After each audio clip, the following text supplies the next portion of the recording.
.th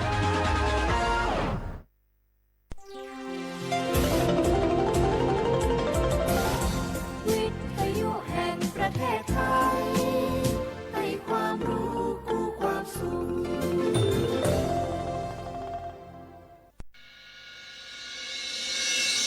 สถานีวิทยุกระจายเสียงแห่งประเทศไทยจังหวัดเชียงใหม่ AM 1476 กิโลเฮิรตซ์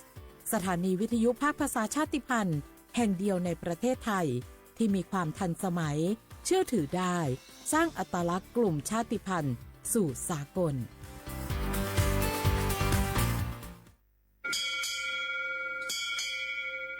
โอโบดะจ้าโอมิชเปอร์เหมือซุงคาบอกว่าย้อซงอุดูธรรมาสถานีวิทยุภาษาชาติพันธุ์แห่งเดียวในประเทศไทยทันสมัยเชื่อถือได้แล้วพบกันที่สวทเชียงใหม่ AM 1476 กิโลเฮิรตซ์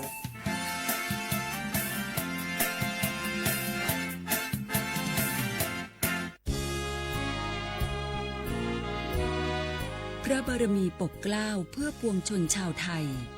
จากพระราชกรณียกิจนานับประการที่พระบาทสมเด็จพระเจ้าอยู่หัวและพระบรมวงศานุวงศ์ทรงทุ่มเทพระวรกายทรงงานอย่างไม่เหน็ดเหนื่อยเพื่อประโยชน์สุขของประสบนิกรจากโครงการหลวงสู่การพัฒนาแหล่งน้ำส่งเสริมการศึกษาและด้านสาธารณสุขที่มุ่งเน้นการพึ่งพาตนเองและการพัฒนาอย่างยั่งยืนทุกย่างพระบาทคือการทรงงานทุกพระราชดำริคือพลังแห่งการพัฒนาเพราะประชาชนคือหัวใจของแผ่นดินร่วมเสริมสร้างความรักในสถาบันหลักของชาติโดยสำนักงานประชาสัมพันธ์ที่ 3 กรมประชาสัมพันธ์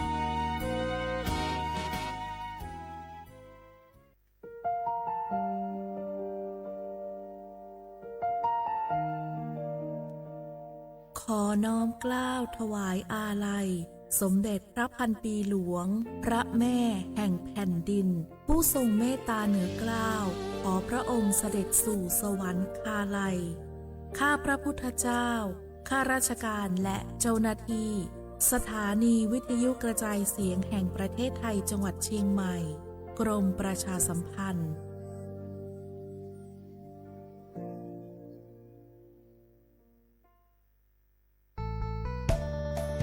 สถานีวิทยุกระจายเสียงแห่งประเทศไทยจังหวัดเชียงใหม่กรมประชาสัมพันธ์ประกาศรับสมัครบุคคลเป็นลูกจ้างเหมาบริการตำแหน่งพนักงานกระจายเสียงภาษาเมียนจำนวน1 อัตรา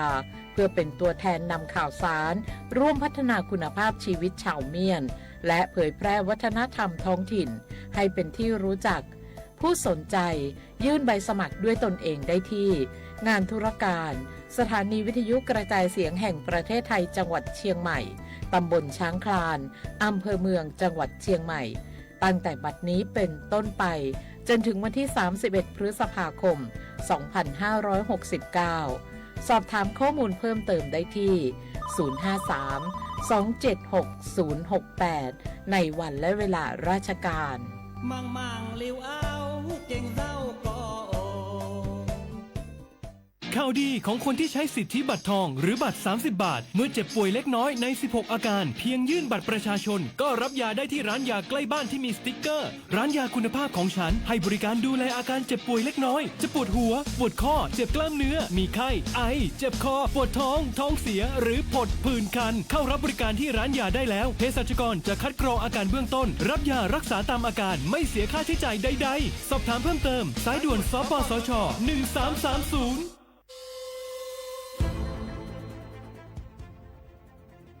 ย้อนผิดหมอกพี่น้องเขามาโฮมเป็นจุ้มเหลียวกันดั้งเจดอนเก้งใหม่โฮมกันแกลิดปัญหาไฟไหม้ป่าเถินหมอกก้อนก้องก้อนมูและฝุ่นเล็กๆ PM 2.5 ค่ะสั่งว่าโชพันไฟไหม้กับสืบกว่าตึงลาดไลตีอองตีแกลิดปัญหาไฟไหม้ป่าเถินและหมอกก้อนเจดอนเก้งใหม่หมายโฟน0531128808ในค่ะเจดอนเก้งใหม่ค่ะออกปักเปิงหมายมีเฮกังแกลิดปัญหาหมอกควันก้องควันโมและฝุ่นเล็กๆ PM 2.5 เนื้อปืนตีเหลออันอ่ำเลยคว้างเฮาเผาผ่านมาดีแอปพลิเคชันไฟดีห้ามเผากำเร็วในนั้นค่ะอย่าไปเผาล้าอ่ำว่าได้เป็นตีกลางปางอองตีห้ามเผาเกยยุกยักไม่ดอก กูอันในค่ะแต่เอาวันที่1เดือน1อิงเกรด2เห็งปลาย26ต่อถึงวันที่31เดือน5 2เห็งปลาย26ในผู้เหลอเผอเฮ็ดผิดปักเปิงเตญาตัวตามตั้งผิดจำหนังปักเปิงหมายมีกำเหลวในนั้นค่ะเลยตั้งมุงมองไฮลีเซห้องการฐานฐาหน้าก่อกับสืบเจดอนเก้งใหม่มาโฮมเป็นจุ่มเหลวกันดั้งเจดอนเก้งใหม่โฮมกันรักษาสภาวะฟิงตื้นเป็นเฮ็ดให้จันล้มถวยเจออันลีต้องฟ้าเสียนเสออ่ำมีหมอกกวนกองกวนโม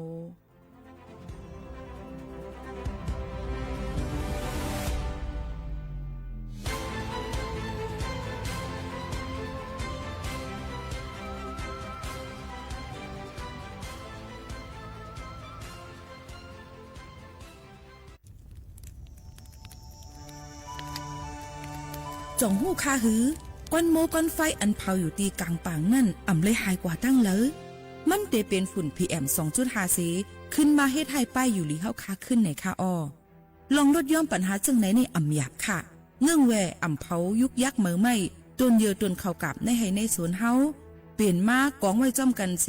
เฮ็ดเป็นฝุ่นสภาวะอ่ำนั้นแจกแพยุกยักเฮมันปอดถูกเมียนอีกป้าดังโฮมมือกันฟังด้วยไฟไหม้ป่าเถินเฮาขาดฉุกลีไลผูกต้นไม้น้ำเพิ่มปันปืนตีสีเขียวเฮ็ดเฮาจันล้มเสียนใส่ตาเฮากูก็เลยตั้งมุงมองเฮาลีเสฐานหน้ากอกับสืบปืนเผาตี3กรมประชาสัมพันธ์เพชรหมอกลูเห็นและผายร่างก้นอันโครงสร้างดีไซเนอร์ออกแบบในค่ะก้นอันสนเจอปัดปืนกุดีเข้าโฮมลองการอุบกุมลองการแหลกลายคุณมุ้นลองการแฟชั่นเมืองไทยลูกดีโครงสร้างเฮินเยเฮาคานั่นสิออกสู่แฟชั่นอันโฮมสมัยจันลุมฟ้าภายใต้ป้ายวนกันออกแบบสร้างสรรค์ในนั่นค่ะเกี่ยวกับการขึงปองให้สร้างลองแฟชั่นปืนแผ่ตั้งซอฟต์พาวเวอร์สาขาแฟชั่นในค่ะลวยดังกรมประชาสัมพันธ์ในนั่นค่ะในวันที่วันที่1ถึงวันที่3เดือนธันวาคม2เฮงปลาย26ในอองตีศูนย์การค้าเซ็นทรัลเชียงใหม่ในนั่นค่ะภายใต้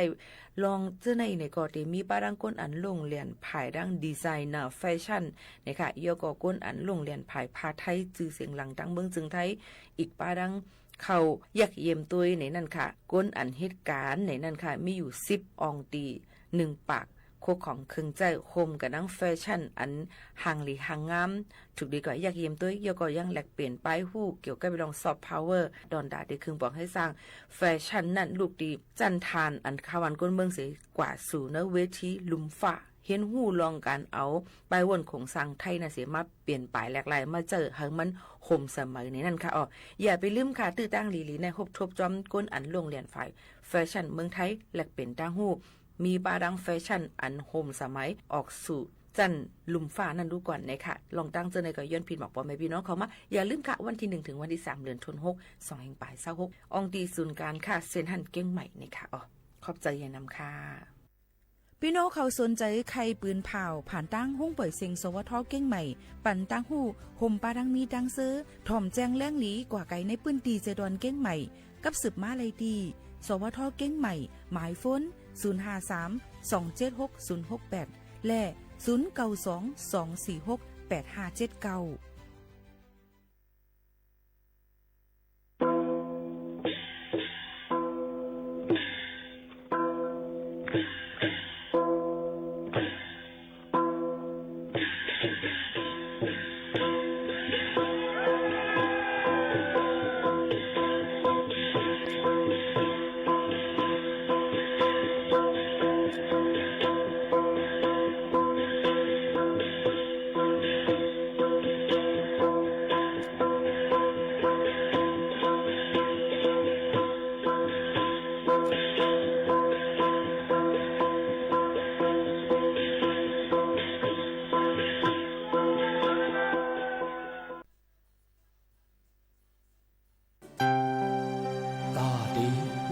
ตั้งออกปีหนึ่งอันไหนมันมีดีอินแห้งเฮาพร้อมกันอ่ำพร้อมกันนั่นก็ยาวเส้นตางตาดีถึงยังหมายเฮานั้นวุ่นจึงหือสร้างจึงหือก็ยาวกำเลือนสุดมาเฮาถูกรีวงห้อมกันในปีสีปืนยาว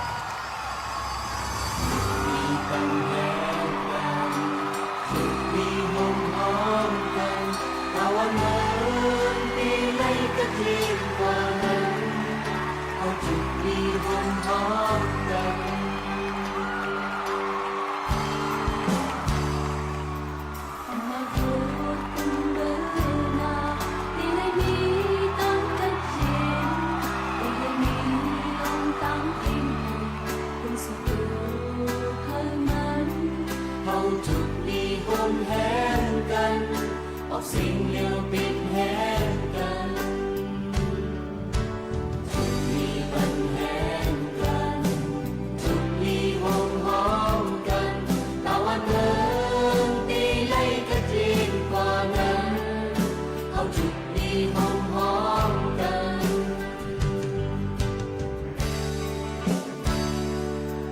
ส่วนใหญ่เฮาก็เคยเป็นตาค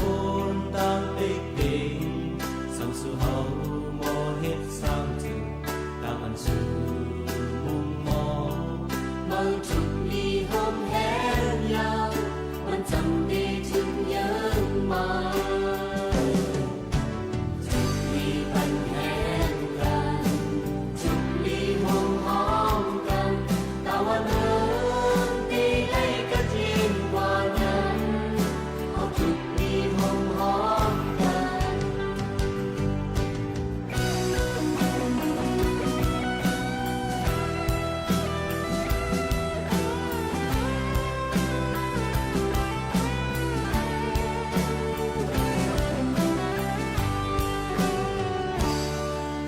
นาคูคุณมือนาตีเลยมีตั้งกัดจินตีเลยมีลมตั้งปิ้งเพลงอุดสุดโตทางนั้นเฮาทุกลีห้องแห้งกันออกสิ่งเลวเป็นแห้งกันทุกลีปันแห้งกันทุกลีห้องห้องกันตะวันเมืองตีไล่กระจีนกว่านั้นเอาทุกลีห้องห้องกันเอาตัวเอาแห้งใจปันเห็นแห้งคุณเจ้าคือเฮาสู่มันก็ปีนแห้งกำแจงเจอเหมือนคือ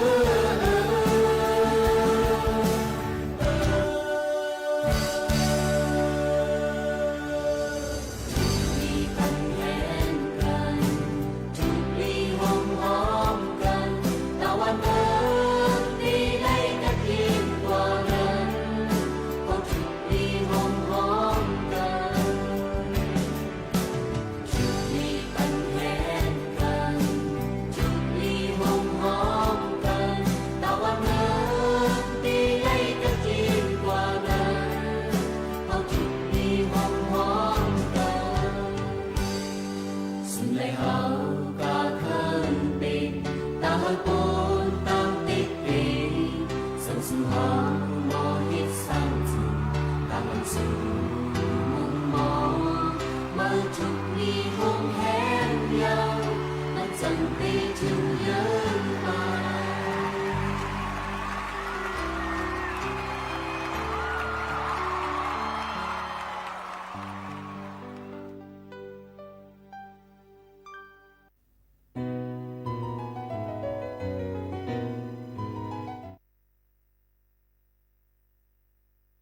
เมื่อสูงค่าเมื่อสูงพี่น้องผู้ยินถ่อมเฮาค่ะตั้งเสียงกูก็กูก้นค่ะ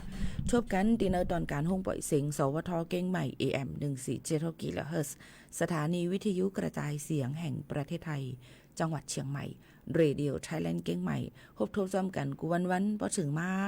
ข่าวยาม 10 โมงถึง 11 โมงกลางเนอ10 ถึง 11 โมงกลางค่ำ1วัน2ข่าวอยู่ซ้อมกันในตั้งข่าวผู้จัดรายการยิงโมข่าวนวลสุภาวันเชื้อสารวินเป็นอ้อยกออ้อยแซพ่อแม่ปีๆน้องๆเฮาเขากูก็กูก้นอยู่ค่ะตอนแต่ในวันเมื่อในก็พบทบซ้อมกันเสถึงมาเนอวันพัดที่28เหลือนโทนหา2เฮงไป26ปีพุทธะ2เฮงหาปากไป69ปีใต้2เฮง1ปากปลาย20ปีก็จะ1เฮง3ปากปลาย88คู่ถึงมาเหลือน7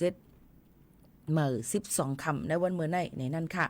เฮาขาหบทดจอมกันสิเอามาดังเพียงความหวานหูถูกเจอใส่อำกาเอามาปลาดังข่าวเงาฝากตวนจูถึงป่อแม่ปีน้องๆเฮาเขาอยู่ค่ะข่าวเงาอ่อนตั้งในเอามาฝากตวนจูถึงป่อแม่พี่น้องเฮาเขาเกี่ยวกับไปลองข่าวเงาฟิงฟ้าราศีกันในนั่นค่ะพี่น้องเฮาเขาว่าเป็นไว้จังหือพองในนั่นค่ะพี่น้องเขากำนำพี่น้องเขาก็ดีว่า ฝนร่วมๆเอาในเต็มเจอหนังไหนค่ะเนาะโยก็บางทีก็ว่าอำตกพะลงเนี่ยกอบนั้นแหละในวันเมื่อได้ก็โยก็ข่าวเงาฟิงฟ้าราศีเปิ้นลำคัดไว้วันที่28 29 30 31โยก็วันที่1เดือนธันวาคมนั้น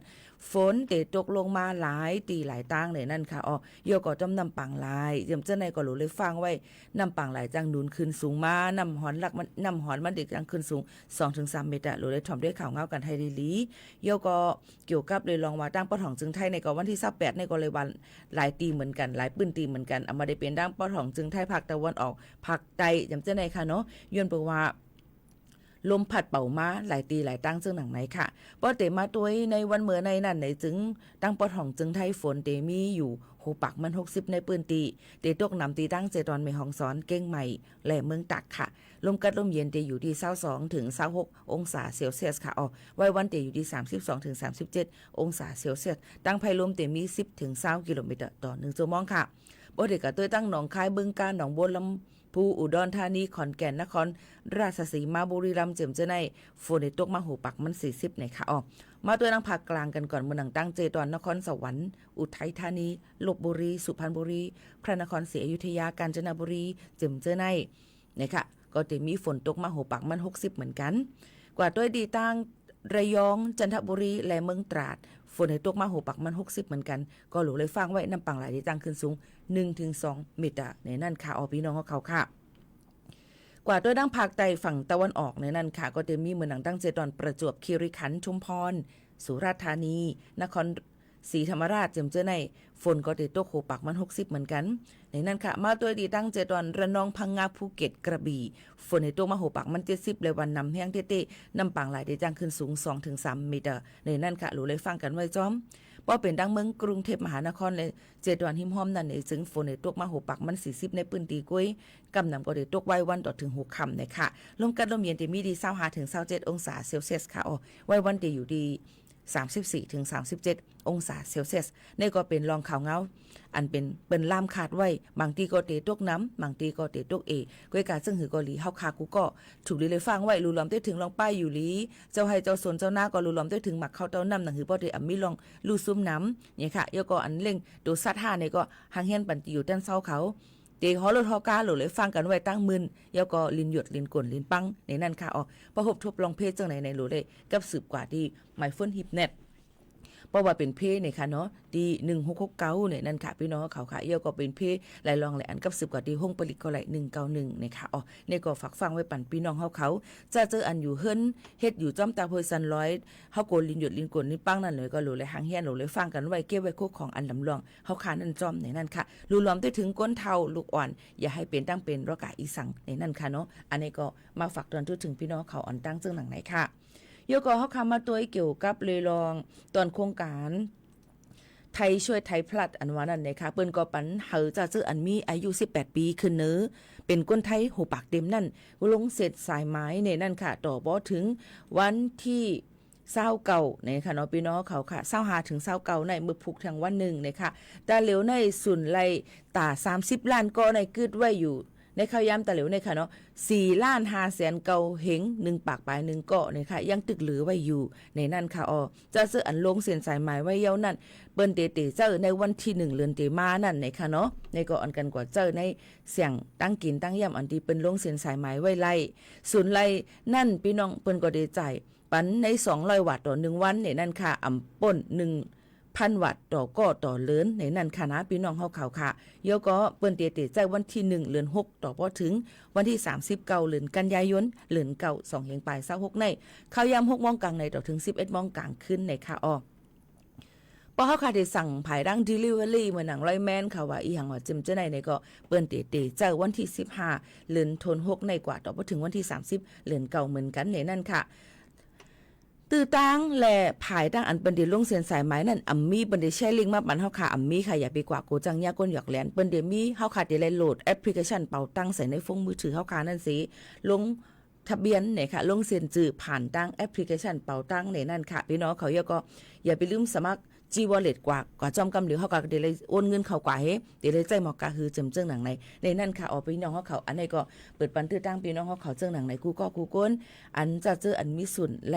วัดไหวไทยช่วยไทยพลัดในนั่นค่ะจะเจออันยามลงเส้นสายหมายไว้ย่อนั่นเนี่ยมันง่ายนั่นเข้ากันในแอปพลิเคชันเป๋าตังเฮก็มันก็เข้ากับที่ไทยช่วยไทยพลัดในต้องเจอเฮาเข้ากันนี่กันนั่นเปิ้นก็ติลาดว่าเฮามีสุนตอนดาได้ไลใจเอาให้ไหนนั่นค่ะบ่กวนอันยามเจอมากวนอันเฮ็ดหมักนั่นเนี่ยก็ติเลยไปหมอก 2-3 วันก่อนเปิ้นจงก็มีข้อความมาหมอกรัดปันยืนยันปันนั่นค่ะนะว่าเฮาขาดเจอไร5อำนั้นก็ขาดหรือจังหือพ่องจังหนังไหนค่ะอ๋อนี่ก็เป็นรองศูนย์ในศูนย์เป็นเกี่ยวกับเลยลองไทยช่วยไทยพลัดในนั่นค่ะตอนดาดีใจการใจเฮาค่ะมันได้ง่ายลงเจอกว่าจังหนังไหนค่ะนะมาด้วยทางนึงอันค่ะพ่อแม่พี่น้องเฮาเขาค่ะถูกลีเลยฮู้ไว้ลองตั้งเป็นในนั่นค่ะลองโรคอีโบลาอันพี่น้องก็ฮู้จักกันนั่นในค่ะนะลองตั้งอันในนั่นในค่ะกำนำก็ติเป็นให้เฮียงหนาในนั่นค่ะนะเนาะแล้วก็ติเป็นเหมือนหนังว่าปอกอันยามมีลมใหม่ไข้หนาวมีเลือดออกนั่นในค่ะเนาะกำนำติแพเตอร์สูง 50-90% ในนั่นค่ะย่อก็มันติจังที่จับกันผ่านตั้งเลือดสารคัดหลั่งในค่ะลูกตีหมิ่งตัวสัตว์มานั่นค่ะเนาะอันที่เจอจอมกันอันเร่งลูกลอยนมนั่นในนั่นค่ะย่อก็มันติอำแพเจอมาในภายตั้งจันลมถวยใจเหมือนหนังโควิดในค่ะนะก้อยกามันติอยู่ไว้ในตัวเฮาคาใน2-21 วันจ่องไข้หูผังหางมันจังไหนค่ะโยก็มันก็จะเป็นผังหางจึงหือหลาในตั้งเป็นอีโบลาในค่ะก็จะมีลมไมไข้หนาวสูงเฮอโอนรายง่ายโหเจ็บโหไข้ในนั่นค่ะวายลื่นมาเจอนั้นก็จะเป็นเหมือนหนังต้องคนต้นหากนะคะเฮอเฮียงเนี่ยในมังก็มีเลือดออกมาพิษพิษตังมันจมเนื้อจมหนังจมตาว่าจมมือจมเจในก็ได้จังเป็นไรภายอ่อนภายหลงก็จังเป็นไรในนั่นค่ะเนาะก็นั่นแหละลองตั้งก้นอันดูรวมด้วยถึงก้นอันเปลี่ยนในก็จังที่จับให้แห้งเหมือนกันหนูเลยฟังกันไว้ในนั่นค่ะไปมีลองเพเจอมาในเมืองจึงไทยกวยกะเฮาขาก็ถูกลีไรฟังกันไว้ในนั่นค่ะย้อนเบอร์นั้นแหละสังเจอว่าก้นอันลูกต่างจึงเมืองเขามาตั้งเมืองจึงไทยในก็เปิ้นก็ติมีองตีให้กว่ากักตัวไว้กับกดจัดกดทัดด้วยว่าลูกตีเจเว้งเมืองเลยมาจ่องอยู่ที่เมืองอันที่มีเมืองอันมีตั้งเป็นอีโบลานั้น5เจอหนังไหนค่ะนี่ก็เอามาฝากไว้ปันพ่อแม่พี่น้องเขาเจอหนังไหนค่ะอ๋อมันก็ตั้งเป็นอันในมันแพร่ล้ำกว่าที่ตั้งทวีปแอฟริกาเนี่ยนั่นค่ะตั้งแอฟริกาเนี่ยค่ะเนาะเนี่ยค่ะลูกตีไวรัสสายพันธุ์เนี่ยค่ะบุนดีบูโยเนี่ยนั่นค่ะลูกมาเสเนี่ยค่ะต้องไปเปลี่ยนมาเป็นอีโบลาเนี่ยนั่นค่ะอ๋ออันนี้ก็ดูเลยฟังกันไว้จะเจออันกว่าต่างจึงเมือง5กว่าที่เราตั้งไรเสียมาดูเลยฟังกันไว้เต้ๆในนั่นค่ะนี่ก็มาฝากตอนตู้ถึงพ่อแม่พี่ๆน้องๆเขาค่ะอ๋อข่าวเงาเชิงหนึ่งอันขาดเกี่ยวกับเลยลองเตประเวณีเตียวขึ้นดอย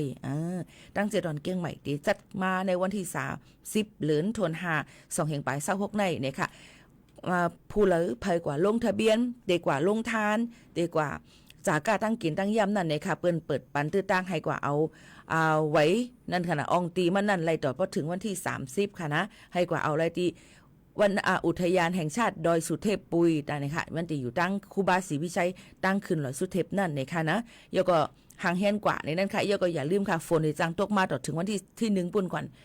ห่างเฮียนไว้ซื้ออันเฮฝนเนี่ยค่ะจ้องว่าเจมเจ้าในจอมเนี่ยค่ะอันนี้ก็มาฝากตวนทุกถึงพี่น้องเขาเจ้าหนังไหนค่ะอ๋อหรือใจถ่อมด้วยเพียงความหวานหูถูกใจกันก่อนส่งขึ้นมาอุบโอจอมกันแห่งกำนึงเมื่อใดที่เอาเพียงความอีสังมาฝากตวนทุกถึงพี่น้องเขาใน10 มินถ่อมจอมกันก่อนค่ะ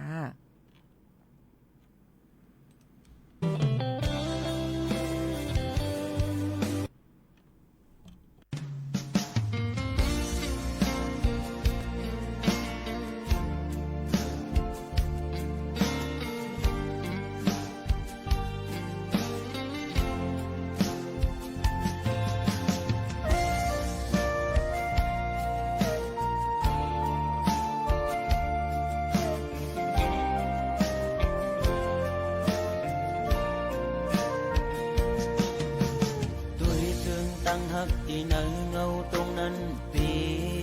ขอคมกบมาตื้อเม่นยาเพราะว่าปานอ่อนสายทบไว้ยามมือเลี้ยวมีตังฮักก็มีเงินมีคำกุมห่อปนางเลยเนื้อจาดปานหาตังสองจะยิดขึ้นถอยขึ้นตังฮักเตมีกินเจอแรงตีลืมนางตีก็ซึมซ้ำลืมอำไลตึกเจอถึงมือ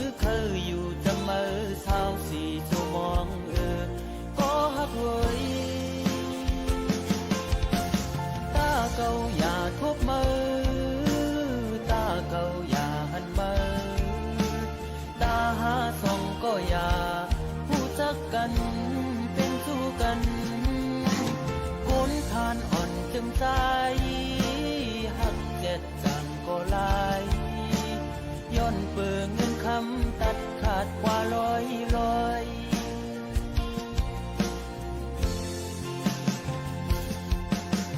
สายหอมมือย้อนไว้พลากูจองกองหูกู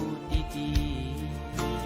ย้อนสู้มีเงินย้อนสู้มีคำเคยเป็นสักทีอยู่เสตากอคุยเพราะว่าอ่อนสายโกกลมโกสายเล็งต้องอ่อนคุยเล่ยิ่งโอย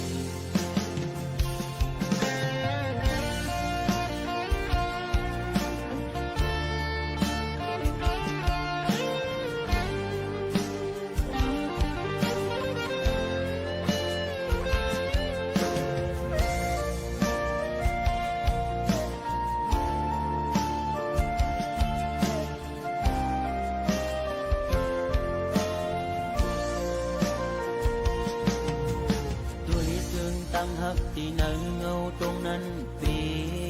ข้อคมกบมาเตือแม่นยาเพราะว่าปานอ่อนสายทบไว้ยามมือเหลียวมีตังหักก็มีเงินมีคำคุมห่อปนางไหลเนื้อจาดปานหาตังสองที่ยึดขึ้นถอยขึ้นตั้งหักที่เตวีกินเจอตึกลิบตึกแรงที่ลืมนางที่ก็จึงซ้ำลืมอำไลตึกเจอถึงมือเคยอยู่เสมอเช้าสี่ชั่วโมงก็หักเฮยตาเก่าอย่าทบมือตาเก่าอย่าหันมือตาหาส่องก็อย่าผู้จักกันเป็นชู้กันคนผ่านอ่อนจำใจ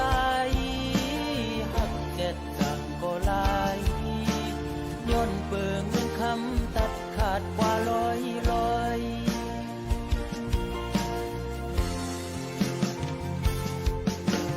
สายหอมมือย้อนไว้พลากูจองกองหูกูตีย้อนสู้มีเงินย้อนสู้มีคำคือเป็นสักทีอยู่เสตากอคุยเพราะว่าอ่อนสายโกกลมโกสายเล็งต้องอ่อนคุยเล่โกยิ่งอายเปิดโอ้ตาเก่าอย่าทบมือตาเก่าอย่าหันมือตาหาส่องก็อย่าผู้จักกันเป็นชู้กันคนผ่านอ่อนจึงใจหักเจ็ดจังก็ลายย้อนเปิงเงินคำตัดขาดกว่าลอยโอ้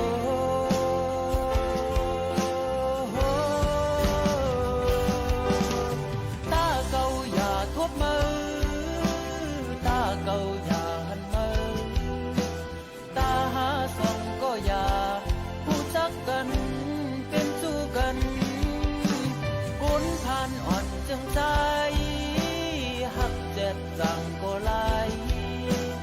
ย้อนเปิงเงินคำตัดขาดเป็ดลอยมองเจอขี้เจอจังลืมมือไหล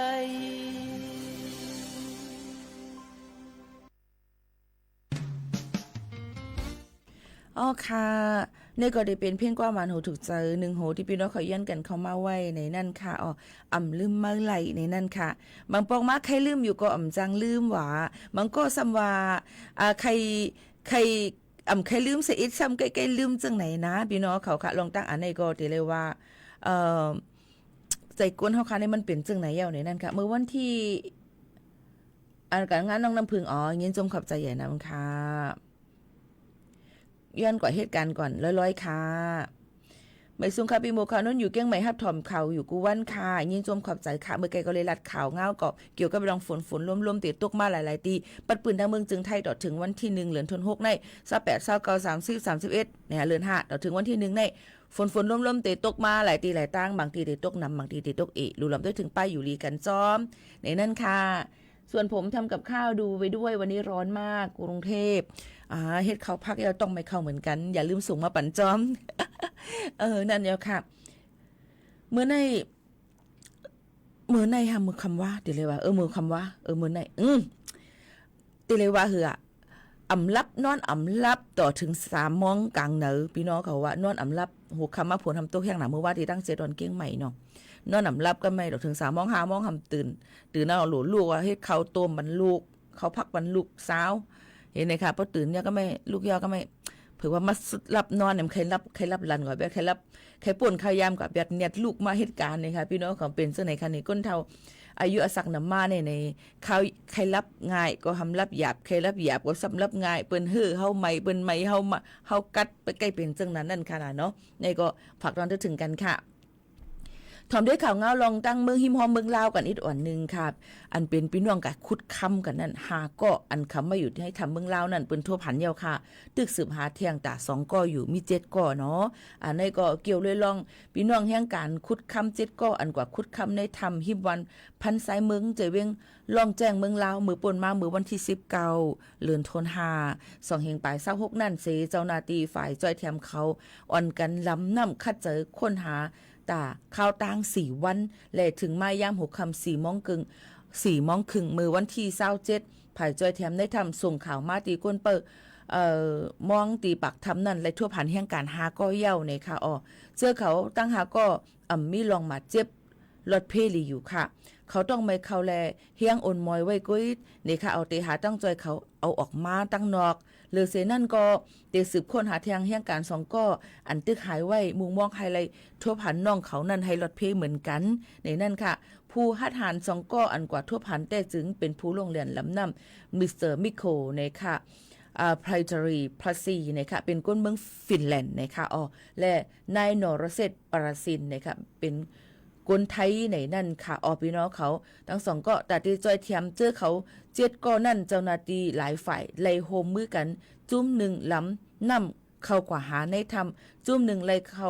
ต่อสายอินเทอร์เน็ต Wi-Fi ในทำจุ่ม1ซ้ำไล่เอาลองหลอดหลวงนั่นหลุดนำในทำนั่นออกมาจากหลุดนำในทำนั่นออกมาให้ในนั่นค่ะนะเนาะบางเจอก็ต้องต่างทางออกซิเจนและเครื่องมือขึ้น100ย้อนว่าทำอันเขากว่านั้นมันมีในเถิน100ลูกตีตั้งกาเลยไปขึ้นตา4 โจมองในค่ะพี่น้องเขาค่ะอันนี้ก็ตีเลยว่าหลายตีหลายตั้งปืนอ่อนกันกว่าจอยกันเอามาได้เป็นคนดังเมืองไทยเมืองต่างจึงเมืองจำจะในกว่าจอยกันในค่ะในก็ตีเลยว่าเจอคือได้ว่าตีเลยจอยแถมตอนตาเจอคือตู่เจ้าเก่ากุ้ยตีเลยจอยแถมตอนตาก้นต่างตีสีเหรียญจอมอันนี้เป็นน้ำใจใหญ่ลงเต้ๆในก็ย้อนสู่หบทบหันขึ้นขันเพิ่เถียงทั้ง2 ก็ในนั่นค่ะในก็ออกมาฝากตัวมาปั่นเจ้งหนังในค่ะปอไม่ปีน้องๆเขาค่ะในก็เป็นข่าวเงา1 อันค่ะเนาะในก็ติดตามมาเถียงหลายตีหลายตั้งเหมือนกันในนั่นค่ะเยอะก็ก้นใกล้ๆหายเนี่ยอันในนั่นค่ะเป็นพี่น้องเขานั่นในค่ะเนาะลูกอ่อนก็ใกล้หายก้นหลวงก็ใกล้หายก้นอันลักก้นจนลักจันลักขุดจะในก็มีมาน้ำลองตั้งเสื้อในเขาพี่น้องเขานั่นในนั่นค่ะฟังกันไว้รูรวมด้วยถึงตู่เจ้าเก่ารูรวมด้วยถึงลองก้นมากก้นมีเขาจำจะในจอมในค่ะเนาะให้ห่างหลานในป้อเขาขามีในก้นอันเปิดจวนเขาคันก็ใกล้ๆมีก็จังมาเฮ็ดให้ตัวเขาขาไหลถึงที่อสักสายใจไหลเอากว่าถุดเอากว่าเลขค่าไถ่จำจะในค่ะเนาะให้ขึ้นถุดเอาบ้างเป็นตัวเงินจำจะในก็มีมาเดี๋ยวก็ก้นหลักก้นจนก็เหลืองขี้ยาก็เหลืองน้ำหลุดเลยฟังกันไว้เต้ๆในนั่นค่ะพี่น้องเขาค่ะในก็ฝากเตือนทุกถึงกูก้นค่ะเนาะหันข่าวเงาอีสังสีอำว่าแต่เร็วในลิโกเนี่ยในนั่นค่ะหูเลยใจก้นเฮาคาในนั่นค่ะเนาะพี่น้องเขาก็หลุดเลยฟังกันไว้กูก้นเหมือนกันค่ะมีพี่น้องเขาย้อนเพียงความมาปีใจหมากุนหิงจ่องใจค่ะนางเข็มคำห้องไว้สืบถอมซ้ำกันค่ะ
ค่ะอันนี้ก็ได้เป็นเพลงความปีใจหมากุนเฮงพี่น้องเขายันกันเข้ามาตั้งไลฟ์ TikTok ในนั้นค่ะพี่น้องเขาต้วยไหลตั้งเฮิรนสอมแฟนเพจ Facebook สวทเก้งใหม่ AM 147กิโลเฮิรตซ์ค่ะต้วยไหลตั้งไลฟ์ TikTok ยาวก็ต้วยไหลเอาถ่อมไหลตั้งเรดิโอออมล้ม AM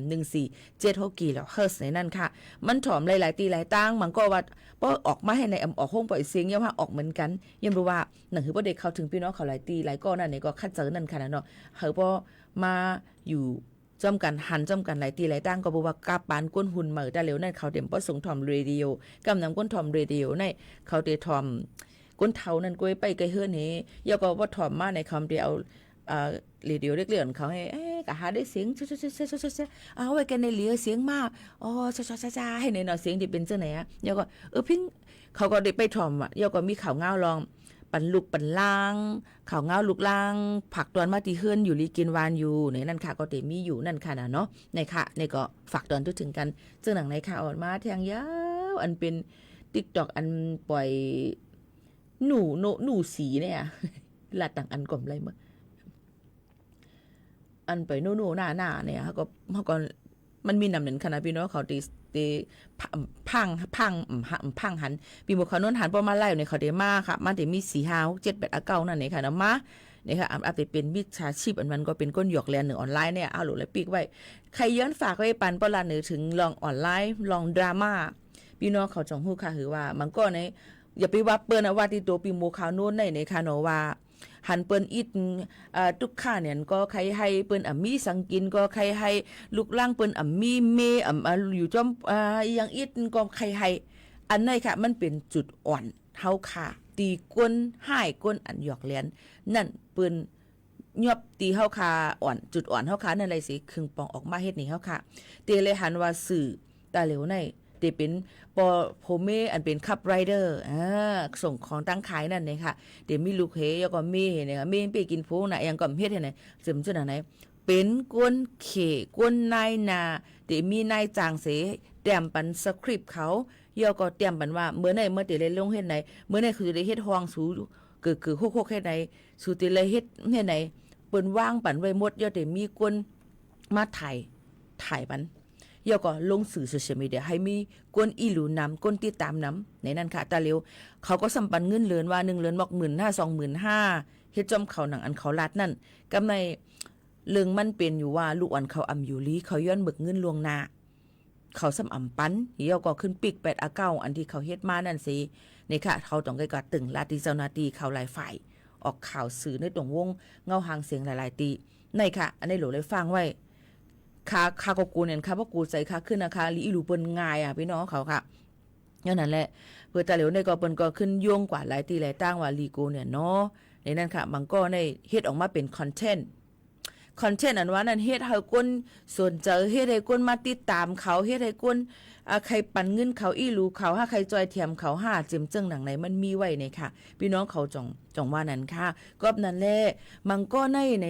พี่น้องใต้เฮาค่ะก็เหมือนกันอย่าไปกว่าตกล็อกมันไหนนั่นค่ะย้อนเปิดสังลาย้อนเปิดว่ากำน้ำว่าพี่น้องเขาหันอินเนี่ยก็ในรัดลีในปิ่งหยางชีเนี่ยแช่กับปะเนี่ยคนไรก็แซ่ไหนที่ขังล่ะความนั้นย่อก็ข่าวเงาบางอันเอาของเปิ้นมาต่างเป็นของเฮามาตอนตัดได้เลยเงินตอนตัดได้เลยยอดกดไลค์กดแชร์จังได๋ก็มีจังได๋ก็มีพี่น้องเขาว่าถามว่าค่าเหตุการณ์ในบางปอกมาในพวกคนเหตุการณ์นี่มันตั้นไหลถ่ายแค่พังค่ะหรอพี่น้องเขาจงใจถามพี่น้องเขาพอเจอเนี่ยเน็ตเก่ามากนี่ค่ะรู้พวกคนเหตุการณ์เนี่ยมันตั้นถ่ายค่ะแค่พังว่าวิดีโออ่ะแต่ได้มาลงคอนเทนต์ปันพี่น้องเขาเอามาติเป็นตั้งสื่ออีสังกะยาวอ่ะค่ะว่าเต้แค่พังค่ะมือเหตุการณ์ขำมีค่ะลงมันก็ว่าเฮียงไรปิ่มเอาก้นมาถ่ายห่างล่ะดีเอาเงินกันเลยมาจังปันเงินเลือนเขาให้หอยจอมกวนเขาค่ะกะตอกต่องเขาทำตีกว่าจำเฮาเลยคือล่ะมันเป็นเช่นนั้นค่ะก็นั้นชื่อในมันดีกูเนี่ยมันก็ในกว่าเมื่อนังอย่าไปวางกว่าให้การอย่างที่ว่าอโลเขาไปแต่ไปเหตุการณ์เพราะอยากเขาบ่ล่วงกว่ากันนี่เลยยอดเลยแช่นำนะเมื่อไหร่เนี่ยไงก็เป็นนั้นมาเยอะกว่ามันก็อำเฮ็ดทั้งอยู่ใกล้เฮือนนอนให้ตีไล่เพราะเปิ้นล่วงให้กันลักเอาของเปิ้นให้แคปเอาของเปิ้นให้เฮ็ดของเปิ้นให้เอามาใส่ข้างตัวเจ้าเก่า เหมือนตัวเจ้าเก่านั่นในกว่าเอาลีกดบางก็มูก็มากดไลค์ค่ะกดไลค์กดแชร์กดหัวใจปันจวมเปิ้นห้องว่ากดหลักนั่นค่ะแหละกดหลักเอาสื่อข้อมูลของเปิ้นนั่นนะวะจองใจก็นั้นใครย้อนฝากฟังไว้ปันว่าป้อเข้าอ่ำกว่าเลยตัวเจ้าเก่าอ่ำถ่ายแค่พังเลยตัวเจ้าเก่าในอย่าไปเอามาลวงมาต่างอายเปิ้นน่ะอายเปิ้นนะก็นั้นใครย้อนฝากไว้ปันกูก็ป้อเปิ้นเอาตั้งพิษอะไรนะอันนี้โยก็ป้อเดี๋ยวเอาแค่พังเปิ้นกว่าลวงเปิ้นถ่ายปันเฮาเนี่ยใส่ปันเครดิตปันเปิ้นพองว่าแค่พังก็ในเป็นใจเสียงหันถ่ายปันแค่พังก็ในเป็นน้องมวยถ่ายปันน่ะเฮ็ดไหนอ่ะปันเครดิตเป็นพองอันนั้นก็แค่พังอันไหนเอามาติเพสอันนั้นอันไหนเนี่ยก็มันก็ตีตื้อแคมหลีอีกนึงในนั้นค่ะเนาะอันนี้ก็ย้อนฝากไว้ปันพี่น้องเขาจ้อมโยก็ลองหยอกเลียนนั้น1บ่เปิ้นกับสือมาอันนั้นอีหยังเห็นว่าอย่าไปกว่าปันข้อมูลส่วนตัวเปิ้นจื้อสังไว้กับตัวอีสังหมายโฟนอีสังแต่แล้วในค่ะตอนหนังข้ามปันหมายโฟนเผาในกวนว่าเนี่ยมีคนโทรมาหาข่ายอยู่กวนกลางในเตรียมเจ้า7-8มาก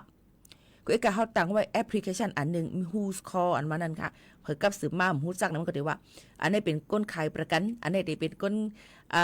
ขามิจฉาชีพอันนี้ได้เป็น Shopee ก้นส่งของจำจังไหนมันได้รัดมาก็นั้นพี่น้องเขาก็หลูฟังว่าอย่าไปกุ้งก้างปันปื้นส่วนตัวปันเปิ้นในนั้นค่ะอันนี้ก็ย้อนฝากฟังไว้ปันกูก็กูก้นจังหนังไหนจ้อมลองหยอกเลียนกินกันว่าลองดังจังไหนนะมันดีโกเนี่ยนี่ค่ะเอี่ยวก็แทงลองนึงในนั้นค่ะใครย้อนฝากฟังไว้ปันบอกแม่พี่น้องเขาว่าจะเจออันเข้ากว่าตัวแชร์ลิงก์กดแชร์กาตัวลองอันเปิ้นเนื้อสื่อออนไลน์ 2-3 วันป่นมาเนี่ยจังหันพี่น้องเขาจังหันว่าเปิ้นได้มีเฮิรนสอมอันเฮิรนสอมนั่นค่ะเปิ้นมาลงในลองโฮมกับมาจำกันเนื้อสื่อออนไลน์นั่นนะมันก็ว่าแชร์กับจังนั้นน่ะอันไหนผิดว่าเปิงหมายมีค่ะพ่อแม่พี่น้องเขา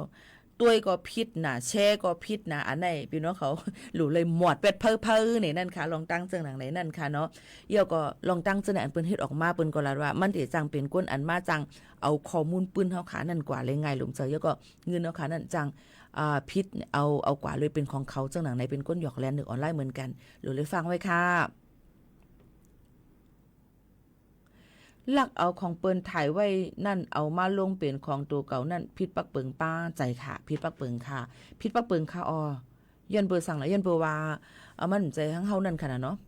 นายจางเอาไว้เหตุการณ์เฮาไว้เตละเฮ็ดซึ่งหือค่ะย้อนตั้งหันถึงพองค่ะนายจางเอาไว้เหตุการณ์เฮาไว้เตละเฮ็ดซึ่งหือค่ะย้อนตั้งหันถึงพองค่ะยินจมขอบใจใหญ่นำค่ะดีถามมาบ่นายจางเอาวัดไว้กับตัวเฮาไว้นั่นในเฮาค่ะเตละย้อนเอาไว้กับตัวเฮาค่ะมากขึ้นในนั่นค่ะสังเจอว่าอ่ำปันล่าหรือเลยกว่าเติงลาดดีภาย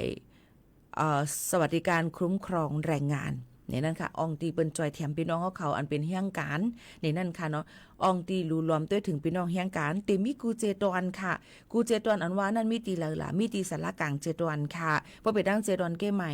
บ่เป็นตั้งเจตอนเก้งใหม่นั่นในกว่าที่สารกลางค่ะเนาะมันมีไว้ที่นั่นมันก็จะมีหลายๆห้องการมีไว้ที่นั่นมันจะเป็นฝ่ายจัดหางานฝ่ายหาการงานปัน5ฝ่ายสวัสดิการคุ้มครองแรงงาน5มันจะมีหลายๆฝ่ายรวมได้ถึงลูกอ่อน5ในมันจะมีกำนันพี่น้องเขาหางเฮียนในกว่าถึงลาดไว้ที่นั่นในนั้นค่ะสังเจอว่าอ่ำมกว่าซึ่งในก้อนก็จะมีห้องการในจุ่มตรงวงไตเฮาค่ะในเปิ้นจอยเทียมปันอยู่ในกับสืบกว่าด้วยดีแมปก็ไลในค่ะนะมูลนิธิแมปก็ไลเหมือนกันในนั่นค่ะในก็พี่น้องเขาได้รู้จักกันอยู่นะคะเนาะจอยเทียมเฮียงการนะคะมูลนิธิแมปนะคะเอาอยู่ด้านหลังมชนั่นพี่น้องเขาก็กับสืบกว่าไรตีนันไลในนั่นค่ะพี่น้องเขาค่ะจงมีข้อถามมีสั่งเทียงค่ะอันพี่น้องเขาต้องตักกันเข้ามาก็อย่าลืมค่ะรู้ล้อมได้ถึงป้ายอยู่ลีกันเดี๋ยวนั้นค่ะฟังกันไว้ลองตั้งเป็นอีโบลาเป็นเซต้าก็หลูฟังไว้ตั้งก็ไม่ตั้งเป็นลองไข้หวัดโควิด19ก็แพร่ล่ำหนาฟังกันไว้จอมรู้ล้อมได้ถึงป้ายอยู่ลีกันจอมในนั่นค่ะพี่น้องเขาค่ะกูก้นให้รถเพเข็นกันเนี่ยค่ะกว่าอะไรไปอะไรก็ให้รถเพเข็นกู300,000เปิงเนี่ยค่ะโฟนในตกมาต่อถึงเมื่อไหนต่อถึงวันที่1เดือน6นั่นกว่าอะไรไปอะไรก็ฟังกันไว้จำไหนนั่นค่ะพี่น้องเขาค่ะวัดใหม่ในเปิ้นเด็บขึ้นเปิดเฮ็ดเมื่อไหร่ค่ะปีแต่เหลียวเปิ้นเฮ็ดปันตอนน่ะก้นจะเจออันเป็นจุบเก่าย่ำไปเย่าไปไหว้จะเจออันเฮ็ดเมื่อ11ในมานั่นก็ย่ำไปเลยถ่ายไว้แทงต่างรองต่างอันอองตีถ่ายไว้ตั้งเก้งใหม่ก็เต็มติ๊กนิกในนั่นค่ะจะเจออันเฮ็ดไว้จำเจอนั่นก็เมื่อหนังตั้งตีบีโมเฮ็ดไว้นั่นก็เดี๋ยวเลยกว่าเดี๋ยวเป็นดังเมืองตากป่นค่ะนี่นะจังไหนค่ะเป็นข้าวไรวันไรเดี๋ยวขึ้นต่อไต่แค่นี้ฝากตอนถึงพี่น้องเขาเที่ยงวัดใหม่ต้องมี5ในก็อำไปหันหู่เยาก็ตาเหลียวนั่นขยันฝากฟังไว้ปันพี่น้องห้างการยันเมืองเอา เขากูก็จะเจออันเหตุการณ์แม่นอองตีแม่นตั้งมันจะเจออันเหตุการณ์กะเหตุการณ์อันเปิ้นฮ้องว่าอาชีพสงวนของคนไทยอันเป็นหน้าการอันตีปันแห่งการเฮ็ดนั่นเฮเมินหนังเฮ็ดลองเสริมสวยบิวตี้ซาลอนจังเจอในค่ะเหตุการณ์ขายตั้งขายเหตุการณ์เปิดเสียงห้างกล้วยเหตุการณ์อีหังตีมันเจอหน้าการเฮียงการเฮ็ดนั่นและนายจ้างเจอก็มันแม่นก็มันเจียมจะในฟังกันไว้แต่เหลียวเจ้าหน้าที่เปิ้นร่วมกดจัดกดทัดเฮาเฮียงเนี่ยต่อว่าถึงปีในเซ็งให้พี่น้องเขาฟังอยู่ฟังกินกันจ้อมฝากฟังไว้ปั่นกูก็กูก้นค่ะอันนี้ฟังให้เอาค่ะนะเยอะก็พี่น้องเขาก็อย่าไปจู้ตุ่มกันก้นกึ้นคอนนำเจในนั้นค่ะอย่าไปจู้ตุ่มกันก้นกึ้นคอนนำเจอยู่จ้อมกันเฮ็ดก่อการให้ว่าอีหังเสียมว่าจะในหลุดฟังไว้กว่าไรไปไรเอาไว้กับตัวกว่าจ้อมมันจะเป็นรองตั้งตื้อตั้งอันลีตอนตาพี่น้องเขาเดี๋ยวไงยามตอนตาพี่น้องเขาจ้อมในนั้นค่ะข้าวยาหมดเซ็งค่ะเดี๋ยวย้อนผัดยันพี่น้องเขาเมื่อกว่าก่อนส่งขึ้นมาหบมาทุบจ้อมปอแม่พี่น้องเขาแทงผัดยันเมื่อดังเพียงความมุงมองตั้งหักใจเหล่าเปิงห้องไว้อันพี่น้องเขาย้อนมานั่นสิเพียงความต่างหูอันย้อนมาจ่อขึ้นมาเปิดปันแทงต่างวันค่ะวันเมื่อไหนมอนค่ะขอบใจค่ะ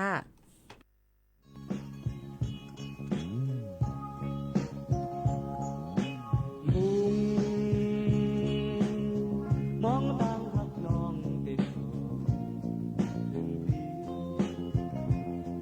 หมื่นป่ามองนำเยาวนอง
หมื่นป่า